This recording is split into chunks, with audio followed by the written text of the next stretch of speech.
Roses are red. This video is bizarre. If you've got a problem, change your fucking car.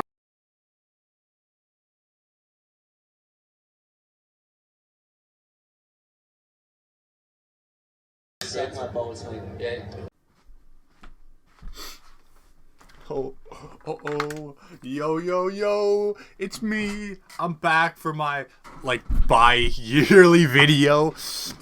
What's going on? How have you guys been? You know, there's a lot of you now subscribed to this channel. How have you guys been? I've been good, working, you know how it is. Gotta make your way, gotta grind. Now, you as an anime fan have probably seen the hype around this season's biggest hit. The new Pokemon protagonist. I know, I'm upset as you that Ash is leaving. I grew up with this guy, but I think it's time for him to retire at the ripe old age of 11. I'm joking, of course. I'm talking about Oshi No Ko. Now, I actually read it before it was cool, okay? I just want to get that out there, make it known. I discovered it and binged it in a few days a while ago, and I, like a lot of you watching the anime, got hooked. I was like, holy shit, the first 10 chapters, which is what episode 1 adapted, went fucking crazy. So many questions, it's gonna be great. And I'm sure you all thought the same thing too, right? So I read, and read, and read, and those answers never fucking came. As of writing this, as the anime began to air, we still have no idea about anything, and we're about 117-ish chapters in. Instead, why don't you enjoy some 30-chapter arc about a fucking stage play where two actress girls not really related to the main plot are dueling it out, or some shit. I don't know. Anyways, that leads me onto today's topic, manga that go nowhere and switch up their plot. I've made a video where I hate on Rent a Girlfriend, before it was cool as well, so I won't mention that one much here, but you can go watch it instead, because Rent a Girlfriend is the epitome of manga that go nowhere. Now, this only occurred to me as I was watching the first episode of Oshi No Ko, and I was reliving all of those moments from the first 10 chapters, and I saw it and was like, hang on, we still know nothing about Ai's baby daddy, who he really is, why I slept with him, and why he killed her but not her children. That's what spawned this video idea. Now, I get that there are certain things Aqua needs to do in order to get close to find their father, and I get you want to continue the mystery for as long as possible. But there comes a time where Aka Hakasaka just has to say fuck it and reveal everything. I kid you not, to the anime onlys out there, you won't see anything related to who the father is with this anime adaptation. Unless they do a season 2, maybe not even until a potential season 3. I'm not kidding. Why, you ask? To be brutally honest, it feels like Aka has no idea where the fuck he's going with this series anymore and is too busy working on his newest project. They are currently in an arc where 3 of the girls are holding some battle royale style audition to get the leading role in a new movie. And there are entire chapters that are just exposition of how some tiny aspect of the entertainment industry work. That, to be honest, is obvious to anyone who doesn't live under a fucking rock. Yes, idols are treated like shit from their management. Yes, celebrities have to deal with online abuse. That shit's not exactly secret insider knowledge, Aka. But like I have said in my Magi Record video, keeping a mystery for the sole reason of extending the series is just plain fucking bad writing. Magi Record was a garbage show because of this problem, and honestly, looking back, Oshi No Ko suffers from it well. Why can't Aka bring the father into the story full time? Because he has no idea what he's gonna do after. He introduced us into the story with an amazing opening act, but now he's just fumbling his way through the middle part. There is no reason for us to go on these long-ass side arcs, but unfortunately, he's using the Aqua getting revenge story beat to bring us from one arc to another. Hey, Aqua has met this new producer/director person. Maybe they can help him get closer to his father. Oh, but we also have to spend way too much time focusing on Akane or Kana because, haha, I don't know where I'm going. It's literally how every arc goes. There was a joke in the community for about a year that anytime anyone mentioned Ruby, people would say, who's Ruby? Because I kid you not, she did not appear for what felt like an entire year. Just vanished. That was it. Nowhere to be found. I honestly feel bad for anyone who's getting into this show expecting answers, because you won't get any. Now Sam, you're always shitting on all these anime. Why don't you provide an example of a good anime? I hear you thinking to yourself and probably typing out as you look back through my catalog of videos. Okay, fine. Summertime Rendering. Now before I continue, if you haven't watched this show, do yourself a favor, treat yourself and watch it. This show aired last year but was locked in Disney jail until recently, and I think it's also on Hulu Plus somewhere depending on what country you live in, and because the average anime fan doesn't know a thing about acquiring anime through nefarious means, they haven't heard of this show. Seriously, you guys are overpaying for crunchy shit. Anyway, I will not spoil much for Summertime Rendering because please go watch it, I beg. It is now out on Disney Plus, and like I said, Hulu somewhere. It's just so good. But if you want a synopsis, spoiler free, the anime starts off with Ajiro Shinpei returning to his small home island to attend the funeral of his childhood friend Ushio, who passed away way too young. They were about 18, 19 years old.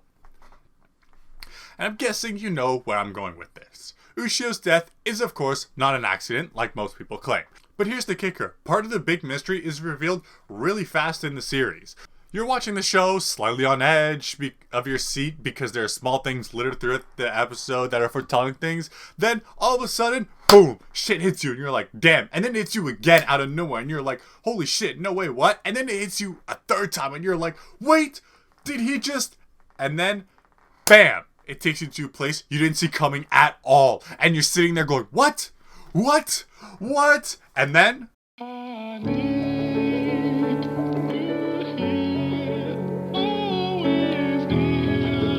This banger of an ending song plays and the credits just hit you. And you're left sitting there like, what the fuck? I need more of this. But despite seeing what you saw, you still have a ton of questions. And there's a huge mystery around this thing because despite this major plot point being revealed. This series then begins in earnest, but here's the best part. The mystery, it doesn't overstay its welcome. The plot goes somewhere. Things get revealed in a satisfying manner, but not because the author ran out of ideas to keep the plot hidden in a mystery, but through the main characters. They go out and they figure out what they need to do. Then, the series shifts in tone slightly in a good way. With most of the mysteries laid bare, it's time to put a stop to the bad guys. But there's still slight mysteries here and there, but when the story needed it, it revealed the right answer. Because of this, Summertime Rendering was brilliant, and it was a top 3 anime of the year for me alongside JoJo's and Edge Runners. The mystery never overstayed its welcome, and when it does come time for the answers, Yasunori Tanaka skillfully yet subtly shifts the focus of the genre to fit the new plot. It's not a major tonal shift, but there's a definite change which works well in its favor. It's most likely because the mangaka knew where they were going with it. He knew the answers to the questions he was asking. I'm not saying Aka Hakasaka doesn't know who had sex with Ai, but he clearly either hasn't thought about it enough to iron out the details, or he has no idea what's going to happen when Akawa and Ruby do find him. Never once did any part of Summertime Rendering feel like a side quest. It was all relevant information. But here we are in Oshi No Ko, focusing on random side plots. Now, I know comparing the two isn't the most fair. It's kind of like comparing oranges to mandarins. Still kind of related, but not entirely. I just decided on this comparison because of the main mystery element, and I also needed a place to recommend Summertime Rendering to you guys. This problem isn't Oshi No Ko's problem alone. Of course, a lot of manga and anime just don't know when to give it up. That one with the cosplay hoe, I read nearly 70 chapters of that one before I just got plain bored of it. Mara decides she wants to cosplay some fictional character, not related to any fictional character I would know. Gojo cooks up a costume for her, photographs it, next arc. The two clearly like each other, and when I left off at 70, there had been zero romantic progression. Although, that being said, with something like Dress Up Darling, and Slice of Life specifically, I don't expect anything to happen. I would like it though if the characters in these Slice of Life did kind of advance in their own way. I mean, like I said, I haven't caught up with the manga in forever. I even stopped watching the anime because I was bored of it, but it's just, like, you just need some level of progression at some point.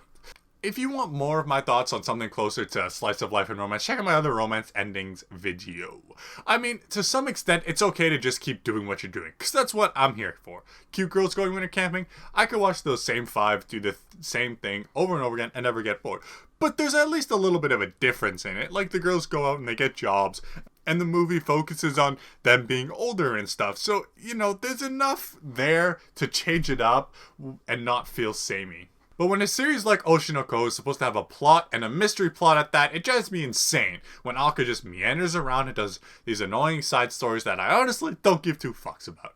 Give me Aqua's hunt for his dad, not some fucking actress who facing online harassment. I don't care about that shit. And to the gonks who say, oh, Sang, you fucking choom, the whole reincarnation and Aqua revenge plot is just a way to shine a spotlight on the entertainment industry.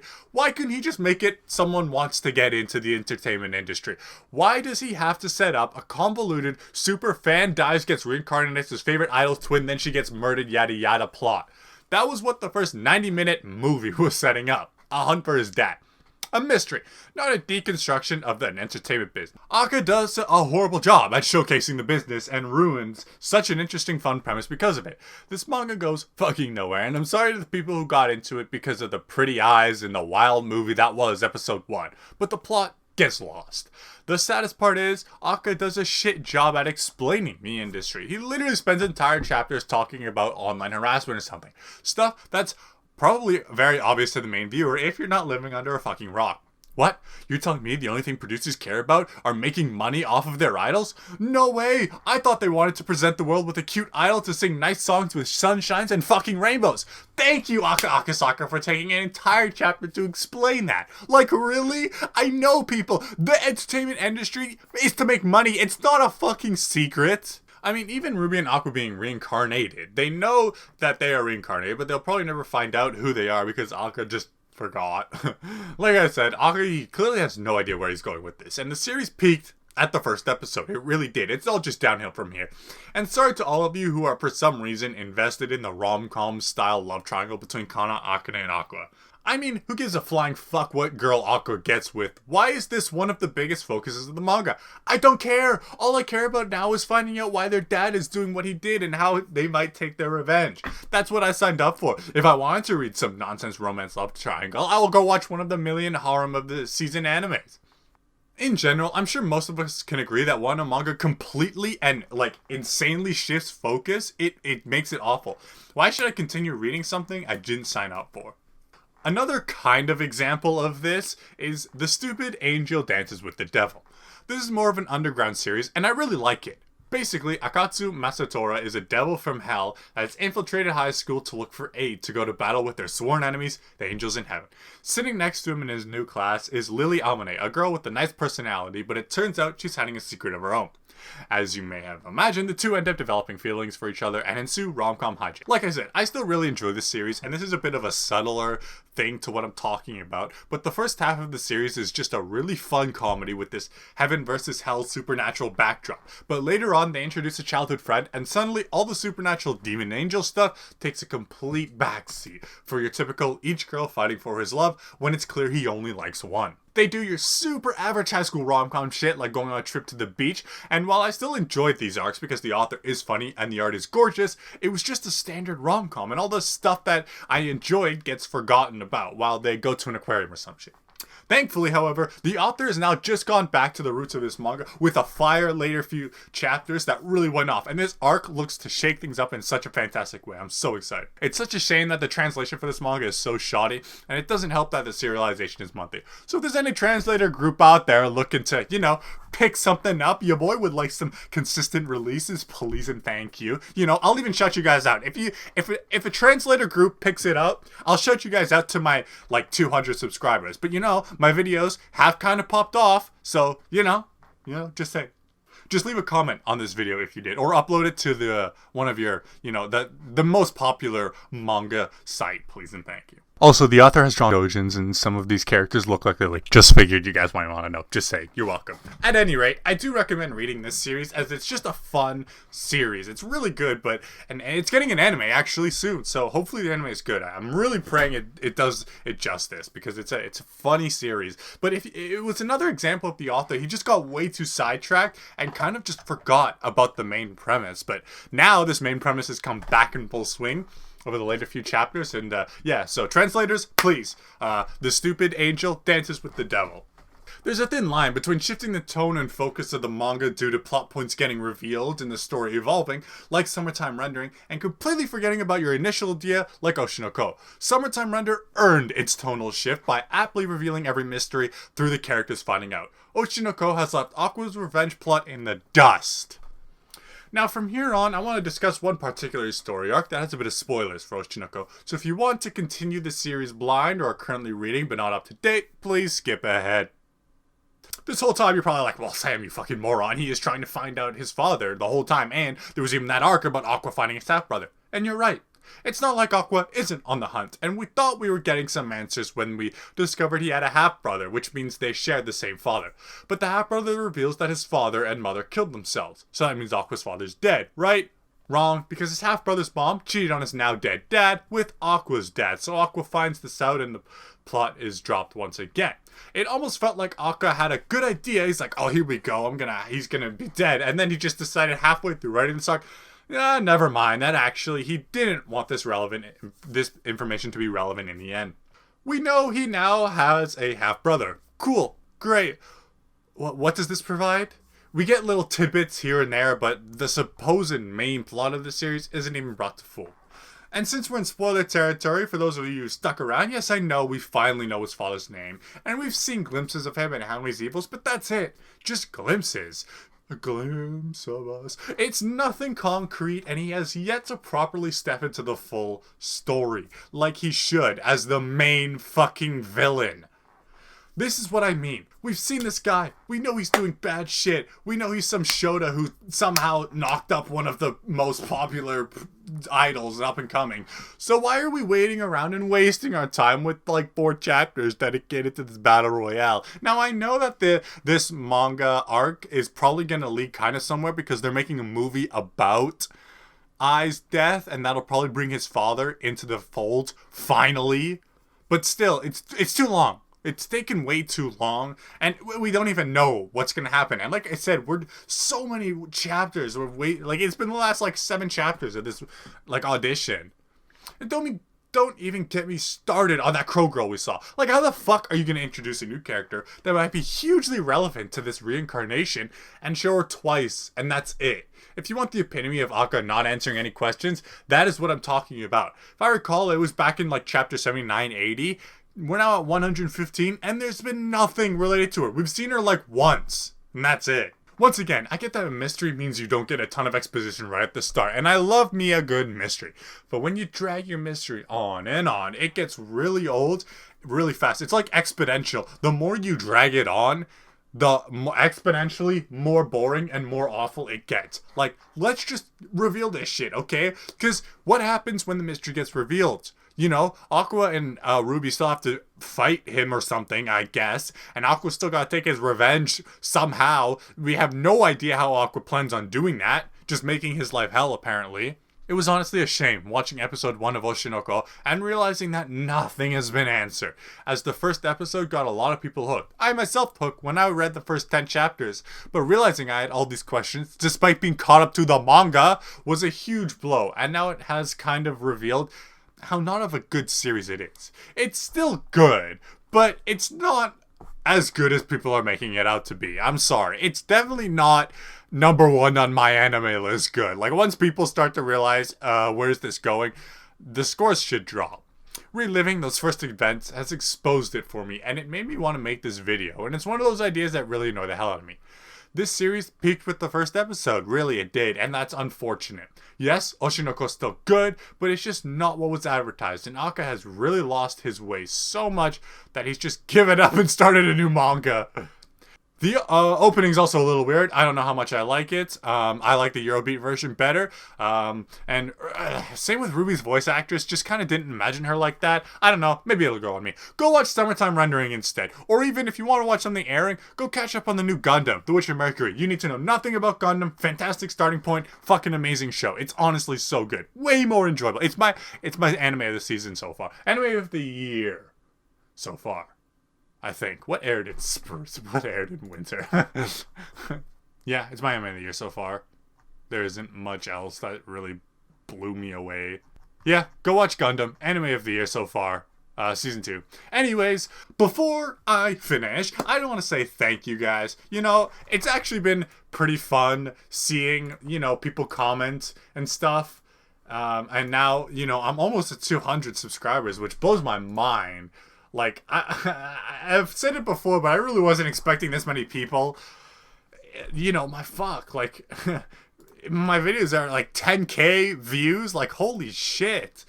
It's amazing. 14K, 11K. Yeah, so just thanks you guys, you know, and keep up the comments and stuff. I like all of them. I do read comments often.